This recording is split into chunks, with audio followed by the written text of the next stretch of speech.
led severely restricted, humiliating lives. A former leader of the community, Professor Giacomo Saban, recalls the Latin words of the 16th century papal decree that ordered the establishment of the ghetto. Cum nimis absurdum. Is it not ridiculous? Is it not ridiculous that the Jews should live amongst us in peace after they have crucified Jesus? And the Jews were closed up in this region. The ghetto. They had to pay the expense of erecting walls also.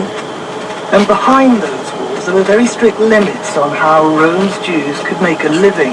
They were largely restricted to money-lending activities and trading in second-hand goods. Many endured extreme poverty. It was all a complex of laws and bylaws which aimed at diminishing the prestige and making the Jews feel second-rate citizens with no value at all. In the squalor of their overcrowded alleyways, they were subjected to intense pressure to convert to Christianity. They were regularly forced to attend anti-Semitic sermons delivered by Catholic priests. The ghetto conditions ended in 1870, but memories of that long period of oppression meant not all Rome's Jews welcomed the idea of the Pope visiting their synagogue. There were a lot of people who said no. A lot of people who said, this is going to be something terrible because priests never came to the ghetto except to persecute us. I remember talking with friends, and one of them said, look, I remember my grandmother, when she saw a priest in the street, she was to pass to the other side of the road because she was just physically afraid. She had grown up in the last years of the ghetto, and seeing a priest was a menace. But it was eventually decided that the visit should go ahead. And so on that day in the spring of 1986, John Paul II walked into the synagogue.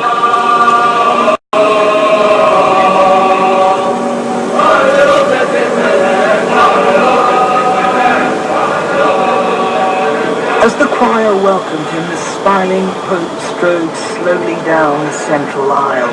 The Roman Jews, who crowded into the great marble hall, knew that their neighbor from the Vatican wasn't only reaching out to them. He was making a gesture of reconciliation to Jews all around the world. On the stage, surrounded by rabbis, the Pope sat down to listen to his hosts. Professor Saban spoke first, telling the story of all that his community had experienced during its long history in Rome. The good, the bad, and the very bad. While I was talking, I looked in front of me and just sitting not very far from where you are, there was a person at the time who was the Minister of the Interior and later would be one of the presidents of the Italian Republic. And she was listening to me. He was a devout Catholic, with a smile, because I kept saying a lot of things which for a Catholic must have sounded terrible. Professor Saban talked of the suffering Catholics, within sight of the Vatican, had inflicted on Rome's Jews during the time of the ghetto. But his references were not all to past centuries. He spoke also of what happened in World War II. When, in October 1943, the SS surrounded the ghetto and started going from house to house 5 o'clock in the morning on Saturday, collecting Jews. The Vatican didn't say anything. And that was something which the Jews have not forgotten. Hundreds of Rome's Jews were murdered at Auschwitz. Survivors of the Holocaust were among the crowd in the synagogue that day, and a song that their people sang in the death camps was sung again for the Pope.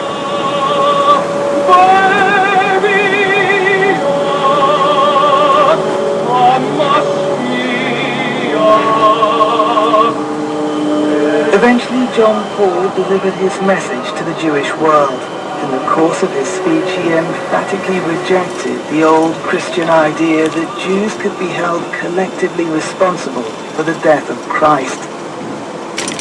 Sì, ancora una volta per mezzo mio.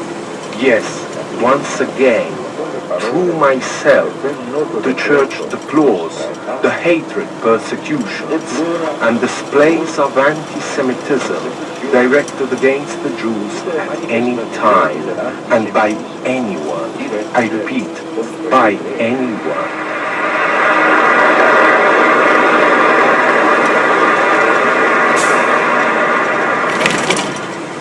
Abbiamo quindi verso di essa With Judaism, we have a relationship which we do not have with any other religion.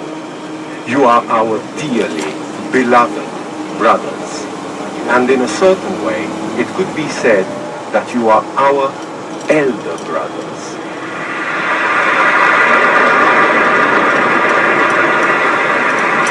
Rome's chief rabbi called the encounter in the synagogue an historic moment in relations between the two faiths, and Professor Serban agrees.